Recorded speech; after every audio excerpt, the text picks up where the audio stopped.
جو ہے ادب کے ساتھ یعنی کہ ان کے ساتھ ان کا خیال رکھو اور اچھے طریقے سے بات کرو. پھر نبی صلی اللہ علیہ وسلم نے نا کہ بہترین صدقہ کیا, جیسے ہم پہلے پڑھے تھے, کیا صدقہ بہترین؟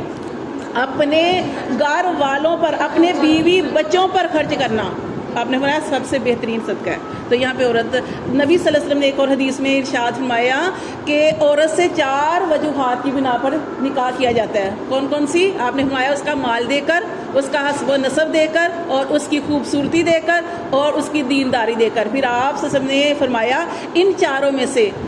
عورت کی دینداری دے کر اس سے نکاح کرو. ٹھیک ہے, اگر اس کے عورت کے اندر دین ہے نا تو وہ سب سے کامیاب عورت ہے, کیونکہ وہ اس نے نسل کو چلانا ہے. ہاں, کیونکہ اگر مرد کے اندر دین ہے تو گھر کے باہر ہے, عورت کے اندر ہے تو آہستہ آہستہ اگر بچے نہیں بھی نہ آ رہے, ضرور آہستہ آہستہ وہ سیکھ جائیں گے, وہی کریں گے جو ان کی والدہ کرتی ہے. ہاں جی.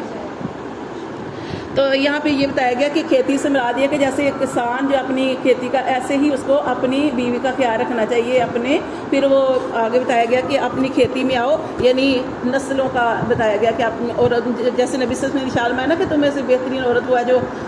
زیادہ بچے پیدا کرنے والی ہو. ٹھیک ہے نا, تو یہ نسلوں کے بارے میں بتایا گیا کہ نساؤکم تمہاری عورتیں تمہاری حرث لکم تمہاری کھیتی ہے, فاتوا حرثکم تو آؤ اپنی کھیتی میں, انا شئتم جہاں سے تم چاہو, وقدموا اور آگے بھیجو, لانفسکم اپنی جانوں کے لیے, واتقوا اللہ اور اللہ تعالیٰ سے ڈرتے رہو. یعنی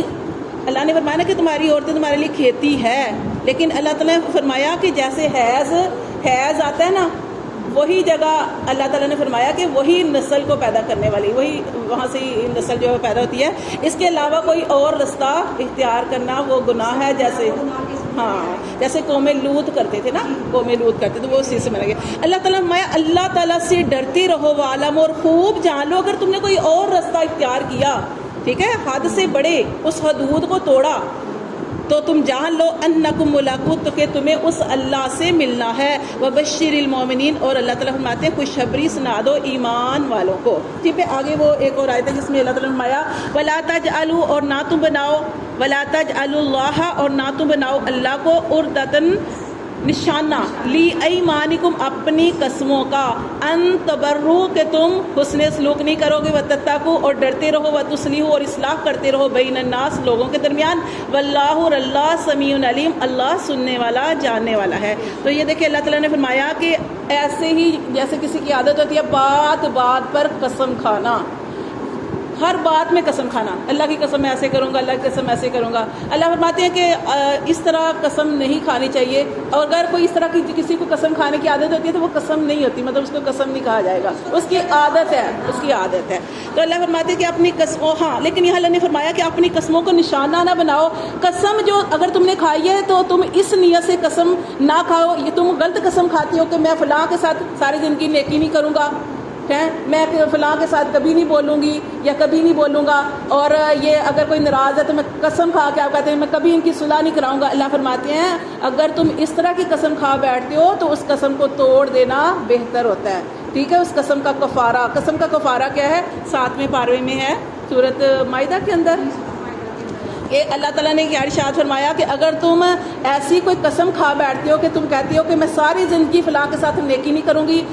ساری زندگی فلاں کے ساتھ نہیں بولوں گی, یا ساری زندگی اگر آپ کی صلح کسی کی کروا سکتے ہیں تو آپ سوچ رہے میں آپ قسم کھا لیتے میں تو کبھی ان کی صلح نہیں کراؤں گی. تو اللہ فرماتے ہیں اگر تم نے کوئی ایسی قسم کھا لی تو اس کا کفارہ دو. اور سورۃ مائدہ آیت نمبر 89 میں اللہ تعالیٰ نے ارشاد فرمایا ایک قسم کا کفارہ کیا ہے, محتاجوں کو کھانا کھلانا, اور یا پھر کھانا کھلانا, کون سا کھانا, درمیانے جو آپ کھاتے ہو, اچھا کھاتے ہو اچھا کھلاؤ.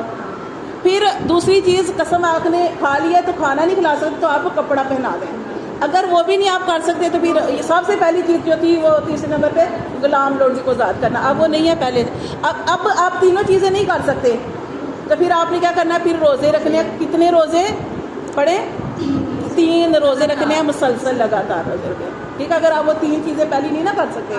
لونڈی آزاد نہیں کر سکتے, غلام آزاد نہیں کر سکتے, تو پھر محتاجوں کو کھانا کھلائیں گے, درمیانے درجے کا وہ نہیں کر سکتے تو پھر آپ کپڑا پہنا دیں اس کو اس مقدار میں, تو پھر وہ بھی نہیں کر سکتے تو پھر آپ 3 روزے رکھیں گے لگاتار. ٹھیک ہے, یہ اللہ تعالیٰ نے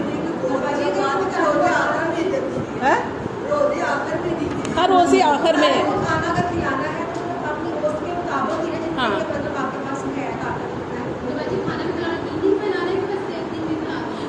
تعالیٰ فرماتے ہیں آگے بھی یہ اس کے ساتھ آیت ہے لا یواخذکم اللہ، اللہ تمہیں نہیں پکڑے گا باللغو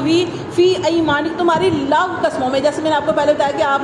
ہر بات پہ قسم کھاتے ہیں، اس بات پہ نہیں پکڑے گا اللہ، ولیکن یواخذکم بما کسبت قلوبکم، لیکن تمہیں اللہ پکڑے گا، تمہارا مواخذہ کرے گا ان قسموں پر، وہ قسمیں جو تمہارے دلوں نے پکی قسمیں کھائی،